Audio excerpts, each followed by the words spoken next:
Yep. And we are live. Welcome to the inaugural 2024 episode of the Concept Moon podcast. New year, new name, formerly Concept Moon Weekly.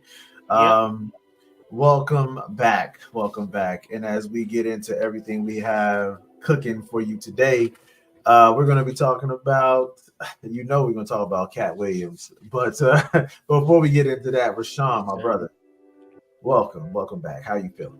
Thank you. Thank you for having me back. Welcome back. Welcome to this year. We survived 2023. I'm not too Back. bad. It's cold outside, but it'll get warm soon. But Yeah, how you doing? man, I'm good, man. I just got back in the country, went and visited my little one over in England, so that was nice. You Mhm. talk about cold, it was cold over there, so that was like a whole new, like, coming from Tampa, that was like a whole new, like, yeah. Situation, yeah. And I lost my luggage on the way over there, so my clothes got real Eh. disrespected. So, Ah, so it was a whole thing. But I feel yikes. good, man. I just got back and I'm back. I'm ready to go. I'm feeling recharged. I'm feeling new energy. So but yeah, what you getting into? What didn't you just go on a trip yourself? Yeah, me and my girl and her family went to Africa. We went to Ghana, which was beautiful. We went to Kenya, which was really dope. Um, it's something to be said for being in a place where most of the people, if not all the people, look like you, Yeah, and there's a different vibe and a different energy. Especially Ghana, I felt really welcome there. Actually, when I went through the customs, the yeah, dude at the customs said, "Welcome back home." And yeah. that was really dope. That really hit me. That really like hit me. You know, Ghana's one of the few emotionally. countries over there that was giving out Yeah, citizenship to yeah, Americans, right? yeah. You can repatriate. Yeah, you can apply for a dual citizenship there. But it was Ah, dope. We went to see everybody goes to the cast. The Cape, the Door of No Return and all that. But we also went to Kumasi, which is mm, where the Akan royalty lived, and yeah, I could kind of see where at least African Americans get stunting from, because you look at the Bangles, it was like Ghostface Killer. They had the oh the, yeah. the Bangles is huge, and it's solid gold. They And you're just, like, oh, that's in our blood now. We just out here. yeah, they were telling us about this thing called the golden stool. It's a stool, it's a seat that sits above the king and the queen. It's above the aristocracy, the royalty, but Yeah, it's a yeah. stool made of gold, like straight solid gold. And I'm Mhm. like, yo, they was, and we learned about how they fought against the British, and just little things. And then I learned about their first president, Kwame Nkrumah, who was like basically, like Marcus or Malcolm. He was Mm, really on some, like, on his, especially being on the continent and being like, yo, like, it's not just Ghana, right. because if other Africans, if other people that look like us is struggling, we gonna be struggling too, because we gonna, so we all got to get to the point where we could be self-sufficient as Yeah. as nations. And that was really dope to learn. And then when we Yeah. went to Kenya, I went to the Maasai people, the Maasai tribes, with with the shukas, with the blankets and all Yeah. that. And that was That- dope. That was dope. Dope experience. And they had this really dope kind of ideation that was really interesting to me. When somebody has a family, when they start a family, right? They don't tell the person to move out. Or when the boys go on a manhood journey, right? They got to kill a lion, or well, they don't kill lions no more, but yeah. they have to do different things and stuff. And when they get to a certain age, their manhood journeys are 14. Mm, They don't tell them, like, go out, get out of here, go out and get a job. When you get your family, you meet your wife and et cetera, et cetera. They just expand the fence. They move the mm, fence and make it bigger, as opposed right. to saying, nah, you got to get up out of here. And Get your own. it was really an interesting type of concept, because here, you hear stories of, I'm 18, I'm 16 or whatever. My parent, I can make money. So my parents is like, you got to go, or you got whatever, in Yeah. some cases. And over there, it's like, nah, like, we're a You just, family. So why would we do yeah, that? yeah. Makes sense. No, that's dope. Like, so is that? I mean, so that basically what you're telling us is when you and your have a little one, you just gonna build an extra fence on the backyard. Well, don't let her say, "Hey, you saying that," because she don't want to have no little ones. But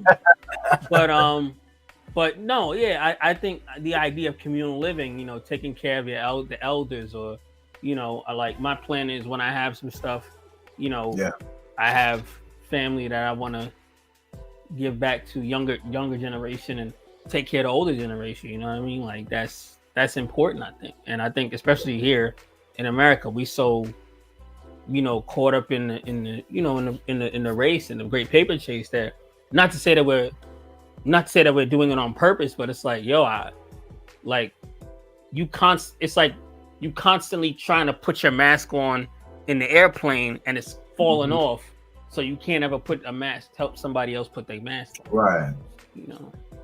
Makes sense. I mean, but so did you watch anything entertaining over the last couple of weeks? Did you read anything new that was dope? Yeah, I read The Fall of X, which was the end of the mutant crack, essentially the end of not essentially the end of Krakoa, but kind of the end of Krakoa, and then the rise of X, which is them striking back at an organization that was trying to destroy them, which was. Is it? What? I think is it the same one they were fighting in the beginning? Orcus. Yeah, Orcus. Yeah. Which I always like the Krakoa storyline, even though some people didn't like it. I liked it because it reminds me a lot of like Garvey, you know what I'm saying, or like Malcolm, like A Nation Within. Like, we got our own. We got our. It's a little inspiring. Like we got our own. We got our group economics. We got our this and this, and we just trying to do. We got our stuff. We don't mess with y'all. And so I really thought that I like that story. But yeah, they broke it apart. Orcus, which is a number of organizations put into one, that former SHIELD, former AIM, former Hydra, that were anti-mutant, and they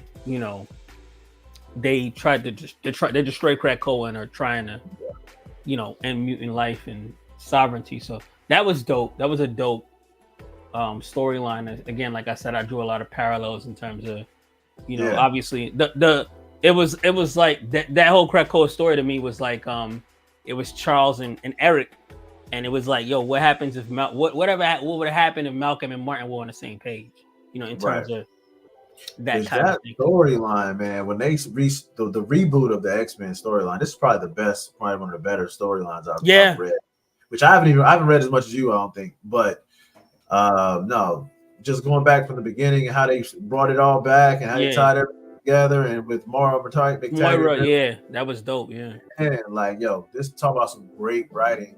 And then I really enjoyed what I've read so far. So I'm excited to see you do your review on you said Fall of X. Fall of X. Yeah, it's coming. So man, let me tell you, I watched this movie. I don't know, man. I watched this movie called Nowhere. When I was in England, I watched this movie on like the UK Netflix. I don't know if it's on American Netflix. I didn't even look. But listen, this movie called Nowhere is about this pregnant lady that is in a shipping container in the middle of the ocean by herself. Wow. And this movie, talking about it's like a good movie, but it's like a movie that's like doesn't make any sense. Like I watched it and I was so mad about some of the stuff that was going on. It's like, what else can happen wrong to this lady? Right. Like, you know what I'm saying? So it's like shit. So go watch it. It had me like perplexed. Like I was spending. Because I don't know about you, when I watch movies, I'm like deconstructing everything that happened in the movie. Like, how did this make sense? How does this work? I was thinking about that movie for like 3 days. Wow. Because not because it was good though. So I want to stress. This is not like it. This is not an endorsement of this movie. But it's like I watched it and I was like, this don't make any sense. Like none of this stuff makes any sense. So it's like, yo, it was it was terrible. Nowhere. I wish I was nowhere when I watched it. You wish you were nowhere near the movie when you watched it. Straight up, like it was just like I was just so flabbergasted. It was like one of those movies. It was like a train wreck. I just had to keep watching what happened next. Another thing something I did watch that reminds me. I watched it today and yesterday. Well, I was watching most of it, but my girl was watching Killers of the Flower Moon.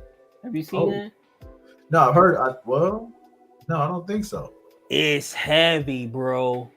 It's about how white people basically took the oil from the Native Americans in Oh, Oklahoma, that's bro. the new It was Leonardo movie. yeah, it was Oh wild, bro. Bro, yeah. it was, and then you know what they did? They had a video of Tulsa of Mhm. the Black Wall Street destruction, and Yeah. in the movie, one of the Native American women, something happens. I'm not gonna spoil it, and she's like, "Oh my God, it's just like Tulsa." Like they know, you know what I'm saying? They on Right. some like I know what you doing type. Right. But the movie was heavy, bro. It was because like at some point they just it made you a little mad. It just made Right. you like yo like because there's a different like they came up on oil and the Native Americans had diamonds and all of that. There was money, and then the So white people came through. that movie's based in America. I thought it was based in like on the mother continent. No. Killers of the Flower Moons in America. It's about the Native Americans. Oh shit! I Yeah. said that's my like yeah. I was completely thinking that movie was something different. But yeah, No, because no. I'm Yeah. about to check it out. How It does was it? dope. Best performance? Um, the woman who played the main female lead, Molly. Yeah. I don't know her name, but the actress, she was a Native American woman. She was really good. There was like a lot, like she was really like good. Um, Robert De Niro should never try to do a Southern accent. He's from New Mm. York, like, and his accent, it's just like, I don't even know if it was supposed to be Southern so much as Midwestern, but Yeah. like, it's like you can hear the Bronx in him. It was like, yo, like, bro, like I'm not Yeah, we're not like content. sometimes, yeah, sometimes he would say things and it's like, yo, like you're from New York, man, like stop it. Leo was good. Leo was really good. Very emotive. But I think the woman who played Molly in the movie was like probably one of the best. She was, it was, and it really showed like as a person who comes from a people who have been not only oppressed but robbed of things. Yeah. It makes you empathize like a lot. Like yo, like y'all really just gonna let these people do and it was kind of like it was a little different because it's like yo, I'm your friend, and then I like you turn around and stab you, like I stab you in the back with my hand like that. But that's how they did it. It wasn't Listen, all man. like they didn't come in saying, "Hey, we the enemy, we the enemy, we the enemy." Nah. It was yo, listen. But funny enough, tying it back to when I was in Africa, that's how they did it in Ghana. They was like, oh, yo, well, you ain't cool with these people. Like the idea of race didn't exist. So it was like, yo, you ain't cool. Like these dudes is another clan, a whole other kingdom, a whole other clan that you don't like them. So if you're gonna have them as prisoners of war anyway, why don't we just take them? Of course, I that's don't. how they did it, yeah. That's how, because remember, most of the slaves that went to America were male because they were prisoners of war. If you fought a war, you got your butt kicked, you didn't die, they took you as a prisoner of war. That was what happened. And you could obviously still, huh? I mean, that was standard protocol back Standard then. protocol, yeah. So, and you could work, you would not a citizen there, but you could get to that point. You weren't treated like an animal. You were just like, yo, you are my enemy. So we gonna feed you. We're gonna hit, huh? It's like now you the help. Right, now you the help. We gonna feed you, but you lost. You lost. Right. But you still a person though. We still recognize that you're a human being, but you lost. Oh, and then like they said a lot of people, they were hearing different things and all, but it's very interesting of how a lot of different handshakes was like, yo, yeah, we're your friend. Oh, we just want to trade with you. Oh, we just want to da. And then you turn around and it's like, yo, what happened? Like, you don't got nothing no more. Like, nah, you don't. So that Killers of the Flower Moon, it was definitely heavy. Is it like Rosewood heavy? Like You know what I mean? Like the type of Yeah, is that type of time? yeah, yeah. Because they weren't as like I I, I want to say it's the same era. Yeah, Because like the Tulsa happened at the same time because they watched it on a film reel in the movie, and obviously the contempt was different for us that look like this than them that look like that. yeah, But you could see it was like there was a scene where Leonardo DiCaprio's character is hiring a dude to take somebody out, and the dude was like, "Nah, like I don't need to do this or whatever or something." And then he was like, "Nah, this dude's Indian," and he was like, "Oh, that's different." You know what I'm saying? Like, oh, I could do it now. You know what I'm saying? right. And there Like was yeah, some other stuff like dudes was getting like somebody's funeral was taking place, and they charged the dude mad bread, and he said, "You charging me Osage prices?" That's the name of the Native American yeah, people. Oh, such and such wife died, and she was only $200, and it's like, oh, his wife was white, so that's yeah. why. You know what I'm saying? So there was a whole So type yeah, of that movie actually gets deep contempt. into it. Yeah, Uh, there was a lot. It was a so I'm lot, about and to check it out. I didn't even watch it. it was a lot because also there was a little loophole. If you were a person who married a Native American woman and she died, her stuff will remain to you and your children. So like Right. on some spousal joint, which is Yeah. why I guess in Ghana it's different. Um it's everything is different in terms of like you have to be part of the bloodline. But over Yeah. there, but here it was like, oh, your wife died, you get all her stuff or whatever. Even if a woman like I guess like the husband died, it's the son, and so you Yeah. caretaking it, or you got a caretaker, whatever. But it was some heavy business. I didn't. It was a good movie. I didn't like the movie because of it just made Wow. me angry at some point. Like it's just Right. like yo, like y'all just do like this is what y'all just do. Like like we already know that story, but it was a good movie though. It was a good movie, and I you know what I So appreciate it being that raw right, but it's like a black trauma movie without black trauma. Like it's without like a black. Yes, movie. yeah, it's like again that by proxy empathy of like, damn, they did y'all like this too, Yeah. and I empathize with you because even though and of course especially the African American we got that blood some of that blood in us too like the Yeah. genetics and all that, but it's like at the same it's like yo like you could have changed the cast. Denzel and Viola Davis and all that could have been the people, and you would have said, "I can still see that because this is what they did. You're This right. is what those people did at the time." So. No. So yeah, I'm about to go check it out, man. That movie seemed kind of heavy though. I'm about to watch that when I ain't got the Yeah, kid. watch it. Don't watch it. One, don't watch it high because it'll kill your joint. No, yeah. No, please, no. Don't do that. And you also got to be in the right like headspace. Right. You don't want to Yeah, be that's like something you wanna throw on the off the cuff, like no. You got to no. be like, all right, I'm sit down. I'm gonna check this out. So randomly, so I was watching this new anime that come out. Okay. Jumping from that to that, it's like from called Undead Unluck. Yo, bro, listen. Tell me you've seen some of this. I'm reading the manga right now. Really? I'm reading the manga. Listen, Man, I listen. gotta go get it. So I watched the first 2 episodes and I'm like, I'm hooked now. I'm like, I'm about Yeah. to go get the manga, everything. I'm like, yo, Yeah. like these. Look, shout out to like the manga anime like creative teams because they will make a story about anything and it will make sense. They will come out with these like power sets and like I tell everybody if you like random stories, you're gonna find an anime you like. And this one, the way he uses his powers, oh yeah, like it's like and all that, yeah. Yeah, no, I'm like it's amazing. I gotta go back and read the whole manga. So have you been watching anything else in that space? I've been watching that mainly.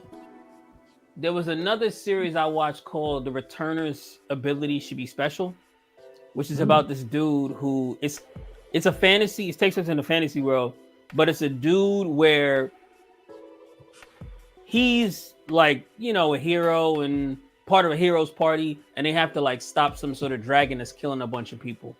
Yeah. And his party gets wiped, and he ends up like not reincarnated, but like being sent back in time to before he became the person he is.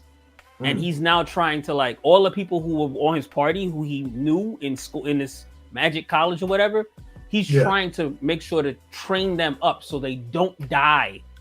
He's trying to go back and make them stronger so that they don't. Right. It's like a Days of Future Past type of joint. Like, I got it. Like I get thrown back in the past. Like now I got a chance to make sure that they don't know obviously, but he remembers. He's like, so that y'all are prepared for what's coming for you. So that was when he goes back, is he in his younger mind or he's in his younger self? Okay, so that's kind of that is definitely kind of cool. You have to put the link to that now. He also has a kind of dope ability called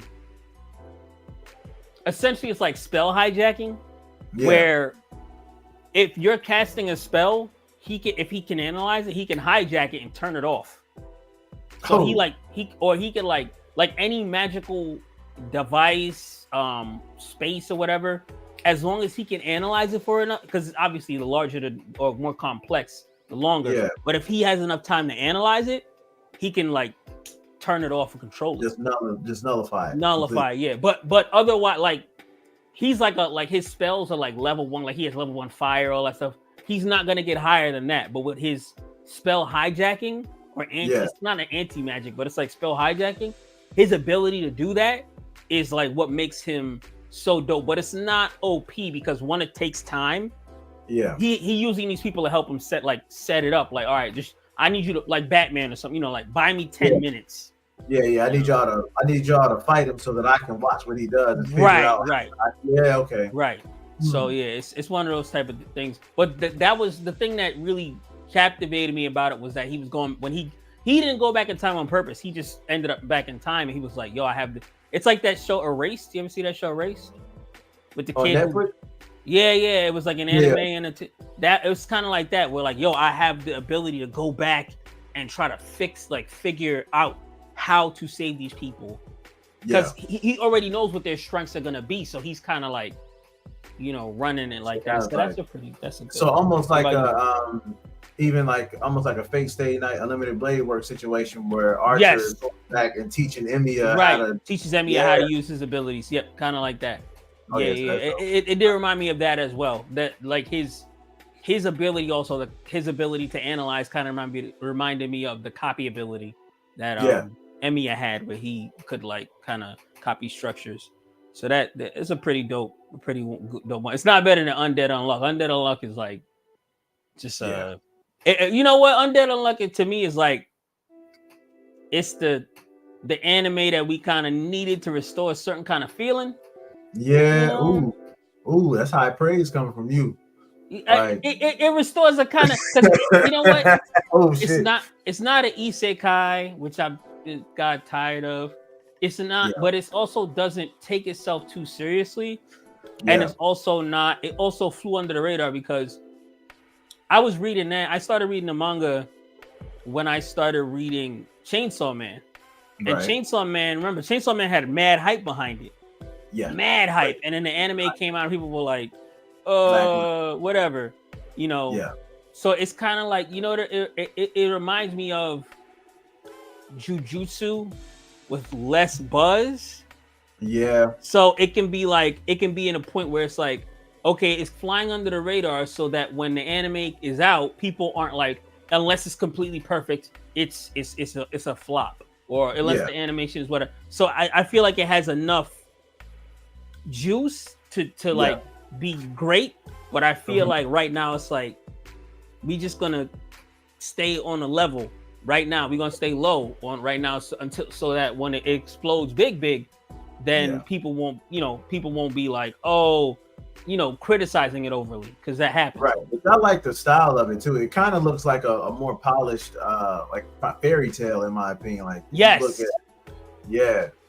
it's a much more polished fairy tale kind of animation style. Like, I really like the way the guy uses his power. Like, it's gonna be like as a person, I'm only like I said, I only watched like the first episode, first two episodes, and I'm like, oh, I got to go back and watch this now. Like, and so about to be that's on my to watch list for this year. That and then obviously Solo Leveling is the other big one that came out, which I'm familiar with Solo Leveling from all when the chapters were coming out Webtoon, on that Webtoon. Yeah, that was people waiting for that for a while too, I think. Yeah, so I'm really waiting. I'm really about to dive into that. We're gonna do a deep dive. So that's on my watch list for now. Obviously, I got to go back and watch Echo. I'm waiting for. I think I watched a little bit of the first episode just to kind of see what kind of kind of feel it's gonna have. But I'm about to go back and do a deep dive in that. We'll have to do a whole. That one's gonna. I think I need a whole. Yeah, that's gonna be a show. Yeah, we gotta watch that. But man, tell me. Did you watch the Cat Williams interview? I did. Yes, I did. I thought at times that Shannon Sharpe was gonna have a heart attack, or a stroke. I'm not gonna lie, because I feel like obviously he vetted him before. There's certain things. I guess there'd probably be certain things like I can't say, you can say, or whatever. Or maybe he said I just don't care. But I feel like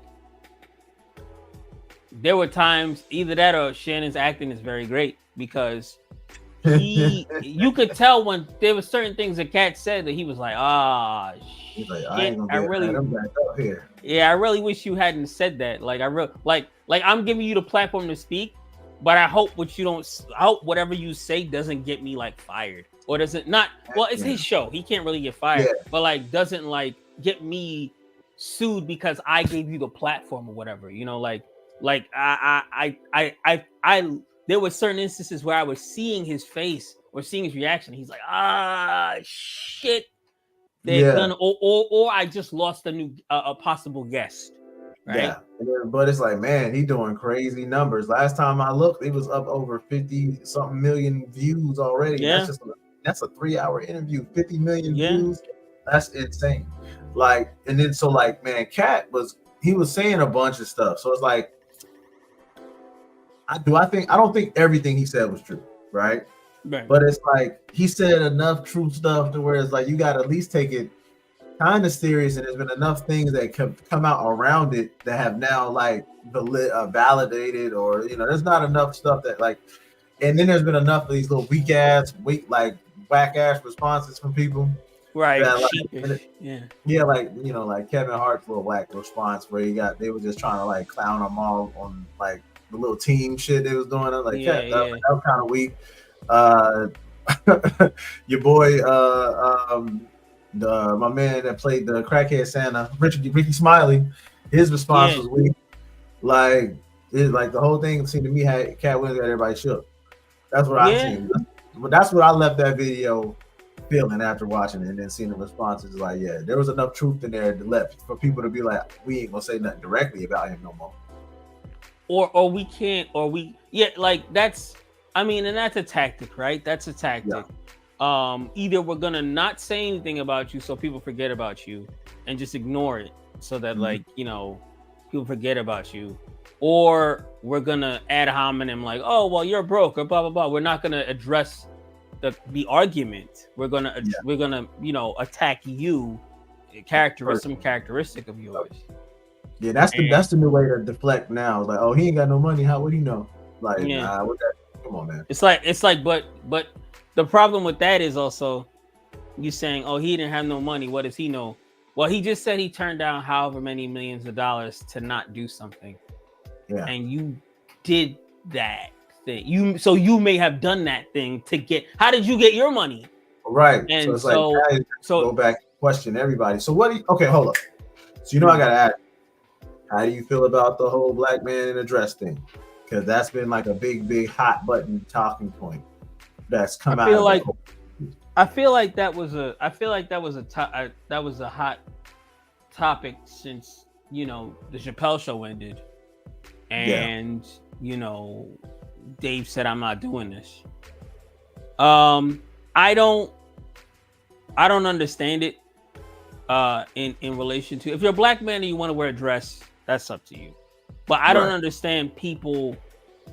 It's not like we're not Britain, right? Like that stuff is funny, like to British people, like oh, men in garter belts and all, like that kind of like older British Like comedy. play type of comedy. Right. It's that's that. America, we have a different kind of comedy, and I feel like our comedy's a little.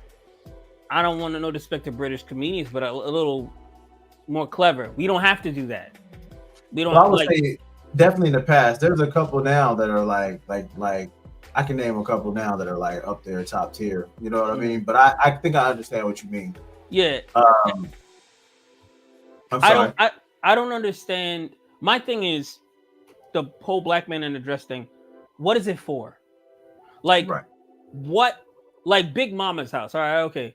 Was that really funny? Like, is it really like like? Are we going for like slapstick? All right, this is this kind of comedy. Yeah. Cool. Okay, that's fine. Yeah. But personally, I never understood the appeal of it. Like even and because people always point out, well, Tyler Perry did it, and he look how successful Medea's films are. And it's like even with those films, even though he started doing it on his own as a playwright, and he's gotten a lot of success from it. So and again, this is nothing against his success. I just probably would have never done that myself. Right. I don't see the purpose of it. However, with that character, I understand it. It's like with Martin and Shanae. Growing up, like my first thought wasn't, oh, why is Martin in a dress? It's well, that's Shanae. Like, you know what I mean? But, right. It's a character. Correct. So it's like when you get onto that other underlying level of it, where they try to make it seem like, well, it means these darker things and these more malicious things. We can get into that in a whole another episode. But it makes you there's enough seeds there to make you question it. Right. And that's what I mean. If Martin's gonna play Shanae or whoever, Tyler Perry wants to do it, that's fine. If that's what they're doing and that's what their plan was to do, that's fine. But why nobody, if they don't want to do it, if you don't want to do it, they should be like, hey, I don't want to do it. All right, cool. Well, we're not gonna do it. I don't even know why, unless the actor or comedian brings it up and says, hey, I want to wear a dress, or I want to do this. Why is it even a discussion? It's not a creative thought that this person had. It's something that it seems, and that's where it seems a little weird. Like there's some like if the creative person, if the person themselves didn't say, this is what I want to do in my next movie, TV show, whatever, play. Why? Oh, well, hey guys, how about you wear a dress? It's funny. Like to whom? Yeah. That's not the kind of comedy I do. Like if that's not the kind of comedy you do, then what are you doing it for? Like, why are you suggesting it? Right, which even somebody in the comments brought up the Mrs. Doubtfire. I think Mrs. Doubtfire made complete sense. Like as far as the premise of the movie and why he wore the dress, like how it was executed, the premise, like all of that made complete sense. Yeah. So it's like I can't argue like that. Like, you know what I mean? If it's done in that manner, it makes sense. Right. When you got these guys, like again, you said that if that's not their normal comedy style, and then they're getting approached with, well, let's put you in this, just to see what could we think it'll be funny? Like, no, I need to know, how do you feel like this appeals to my audience? How do you feel like this? Like, what about my comedy makes you think that I would want to do this? Right, or that this is a part of my comedic routine. Right. If you had somebody like, not saying he's able to do it, but like a Jim Carrey do something like that, he's like a kind of wacky. He's a good actor, great actor, but he does character bits. Yeah, he does those character bits. Robin Williams will do character bits. Yeah. Right. Very visual comedy, very visual. But if you have a person like Cat Williams, who I feel like that's his style of comedy is like more related to a culture. Yeah. A cultural relation. I don't really see the reason to do it. Again, Martin doing characters, characters, Eddie Murphy doing characters. That's different because they say, okay, I'm pretending to be this guy and it makes, or this person, and it's funny. But Cat Williams isn't that impersonator. He's not that, I'm gonna put on a voice and pretend to be this person and blah blah blah. It's like that's not how it's comedy. That's not Dave's comedy either. His comedy, their comedy, straight shooting kind of. So it's nobody like Nutty Professor twice. Right, exactly. We don't need multiple Nutty Professors. Like, and so it's like, if that's not a part of the way you deliver, it's gonna seem inauthentic. It's gonna be like, why is he doing this? Like this is not what we came to see you be yourself, not to be such and such. And then two, it seems like it's out of touch or off base. It's like, why did you recommend this if this person's comedy is about being a straight shooter or whatever the case is, and you are now having this person wear a dress? Oh, it's supposed to be funny when they do. It's like, but that's not what we want to see from this person. You know, I'm not tuning into Nas to hear him yodel. You know what I'm saying? Like, I don't. Yeah, I'm not tuning in. Yeah, that might be hard though. The Nas Yodel album. You know what I'm saying? It might be. It could be, but the problem is that's not what I'm listening to him for. Andre. Andre came out with a flute album, but that's what he wanted to do. That's what he wanted to do. But if I had my way, I want an Andre rap album, please. Nope. I'm not gonna get it. No, I know I'm not gonna get it. Of course not. Can we? Listen. Can we? Can we take the? Can we just take this moment to just say, look, Andre 3000 is not in the top 10 of rappers. Listen, man. I'm sick of hearing this argument. I'm just sick of it. Okay. Andre 3000 not top 10. Musician, maybe. I don't know. He needs a couple more instrumental albums if that's the case. Because Kamasi Washington, before we get another rap album, he might come out with a bongo album next. Right. Listen, Kamasi Washington. There's a number of guys. Robert Glasper. There's a number of people who play instruments better than you. I'd rather hear Lenny an instrumental album than hear from you. Ooh, speaking of Lenny, man, how do we feel about Lenny saying he never felt support from the Black community? Yo, that's a real thing. I've owned a few of Lenny's albums. I own Baptism. I thought it was a great freaking album. Baptism was a hard album. I love Lenny. Never listened to a single album. Love him as a person. He's a great. I think he's a great personality. But I love Baptism. I thought it was a really good album. I think that, and this is, I can understand he never feeling love from a Black audience. I can get that. I can understand that. I think that Black music, as the time went on, especially in America, has gotten too narrow. Yeah. To what we can do, especially since we created most of it. You know Absolutely. what I'm saying? Like, man, I've been listening to so much Black, like country and alternative, like alt rock music lately. There's like a bunch of dope artists out there. There's a band that, go ahead. No. Go ahead. What's the band? There's a band I love called Bad Rabbits from Boston. If you ever listen to them, it's like Prince and Full Force had a baby. Really? The lead singer's voice is soulful. It's amazing. But he's on some like real like he has a song called on their new album called their new album Garden of Eden called Beat Down, and the lyric is punks jump up to get beat down, but he's singing it though. Really? But he's on some but he's a regular dude. He's a Black dude. Yeah. And lead guitarist is Black, but it's a dope sound. It's like a funky sound. If you get a chance, Bad Rabbits. But I think I was listening to a Scarface's Tiny Desk. If you listen to it, that might be the best Tiny Desk I watched before. Yo, my man rapping, doing on his bluesman shit. I just needed Kingfish to come out there and hit that one. Yes. Kingfish definitely needs to come on with something. But no, that Scarface one, man, that was amazing. Listen, I want Scarface and T-Pain to put together a super group where T-Pain's playing the drums and Scarface is playing guitar.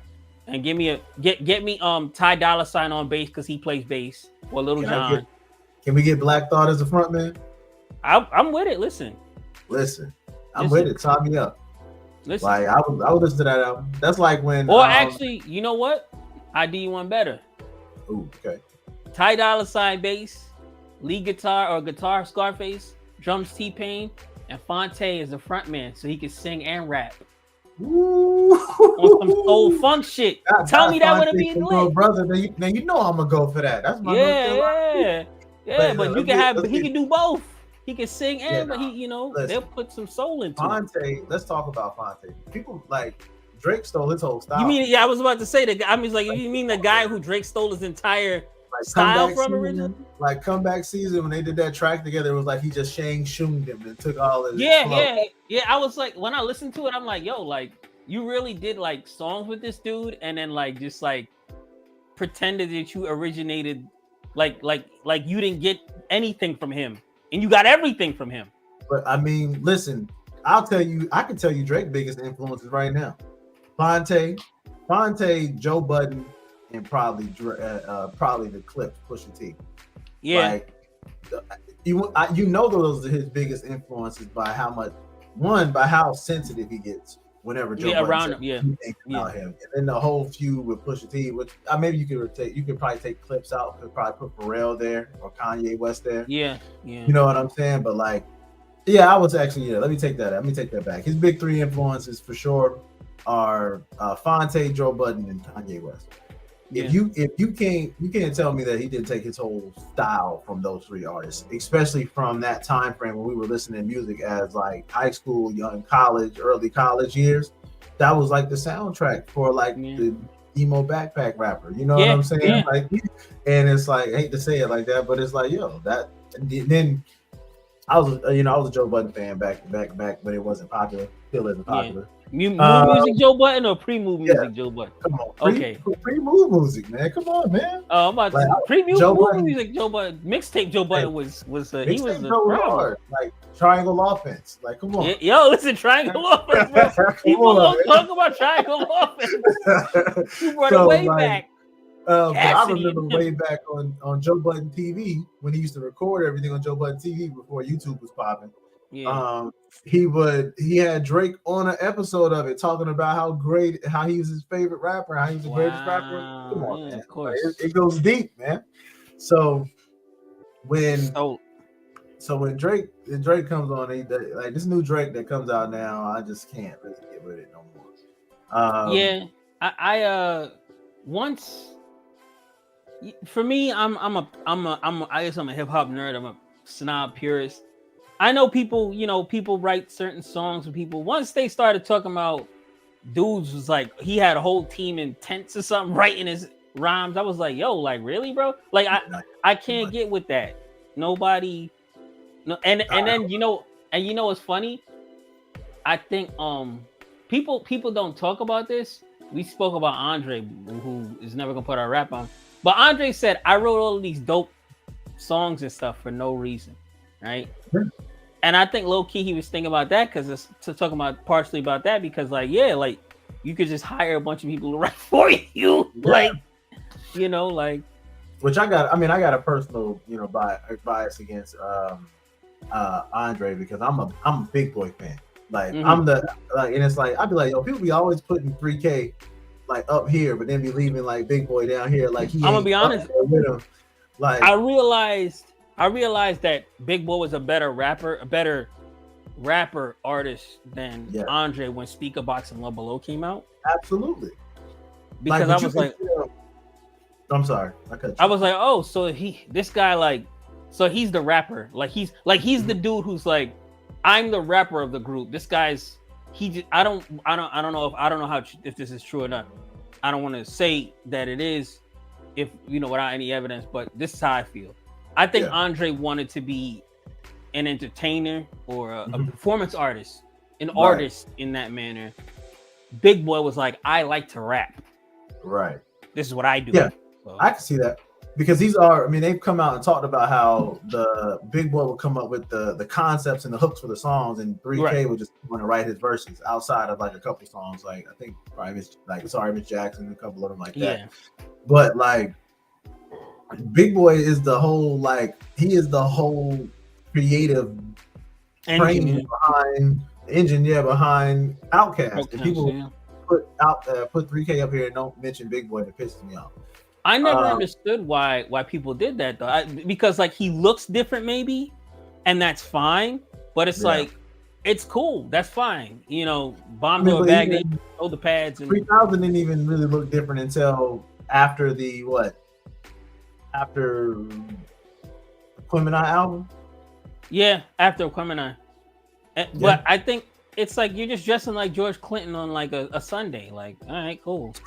So Like I, if your parents are old enough, you've seen what you're wearing. all right, come on, Parliament Funkadelic.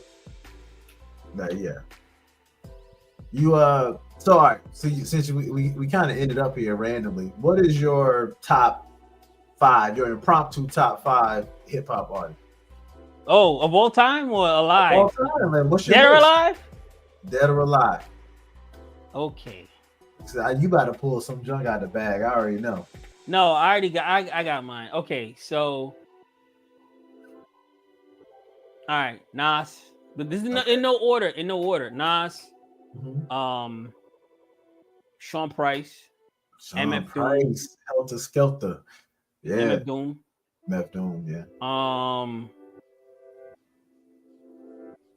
To be honest, I'm not even gonna lie. Ransom. I listen to Ransom a lot. I listen to Uncle Bad Red?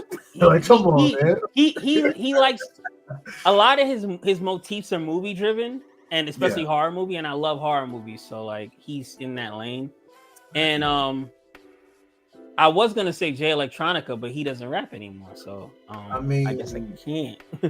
the Exhibit C is enough. He said, I mean, it was, but I mean, come on, bro. You supposed we had this call. You were supposed to save hip hop.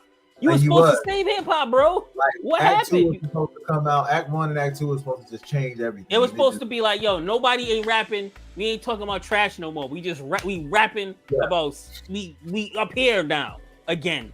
It was supposed to be the conscious rap revival.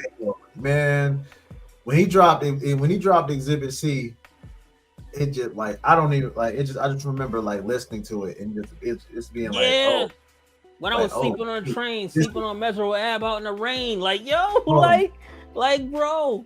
It's like, oh, this is the hip hop that. Yes, like, this is what it should be now. Right. I'll say him. He's the fifth. I'll say the fifth. Hey man, lyrically, okay. Lyrically, I think your list is dope. I can't give you Ransom because Ransom. I can't give you. I got to put somebody else on. Do I got to put somebody else? No. It's your list. It's your list. But I'm just saying, I can understand the argument for everybody else except for Ransom. But my list is a little bit more commercial than yours, probably. Ain't no probably. My list is definitely a little bit more commercial than yours. Obviously, like, so we just talking. Okay, was you basing your list on lyrics or like artistry in general? Oh, just lyrics, really. I didn't know what the criteria was. Okay, so we just doing lyrics, then okay. So definitely Nas. Nas is, to me, because artistry would be a little. The lyrics, my list would be a little different. Yeah, but Nas to me, yeah, he's definitely number one, and like across the board, Nas is number one album. He's the number one rapper to me. Like Illmatic, Stillmatic, It Was Written, Nostradamus. Like I am the N-word album. Like, you know what I'm saying? Come on. So even the stuff he did on the side with like Damian Marley, like this else was good. So yeah, I gotta go Nas. I definitely gotta go. My man said Sean Price from Helter Skelter. You took it way back. So Pharoah Monch. I'm thinking Sean Price post Helter Skelter, like Mike Tyson. Yeah, Mike Tyson is probably one of my top 5 albums. Like when I was recording music, that was like the soundtrack to my life. Yeah, like, you know what I'm saying? Like, so I gotta put. If we just gonna go lyrics, I gotta put Pharoah in there. Royce 5'9". Okay. You know what I'm saying? Like that little run 5'9" went on post Slaughterhouse EP. Insane. Like then I'm gonna put some respect on him, I guess. Yeah, I gotta put Jay up there. I can't not put Jay up there, even though there's been some questions about whether or not Jay borrowed a lot of Biggie lyrics and all that kind of stuff. Whole another argument. And then just off the lyrics, okay, I'm gonna shoot my man some bail, and I'm gonna put Eminem in the top 5. Just off, just, Okay. just off lyrics, Okay. just off Okay. lyrics. I'm not okay. Because if we want to get into a conversation about discographies and all that kind of stuff, I can make a case for like several other rappers that are better than Eminem. Well, let's But talk about artistry then. In okay, terms of artistry, I'm not top putting 5 in him in artistry. top 5 at all. Like it's not even So close. let's go even. So who's on your Mount Rushmore for artistry? Ooh, for just Pac, um, Pac, definitely DMX. Mm-hmm. Um, oh shoot, I gotta put Outkast up there together though. Like I can't not Yeah, have them. it's a unit. Yeah. For me, either Outkast. If I don't have Outkast on there, it's definitely like 8 Ball, MJG, somebody Okay. like that. Because I'm from the South. South, yeah. So you got So I gotta put Lil Wayne on there, man. Lil Wayne is up there. I can respect it. I can respect it.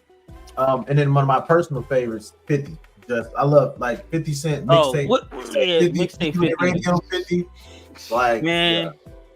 mixtape 50 was a force all his own, like completely.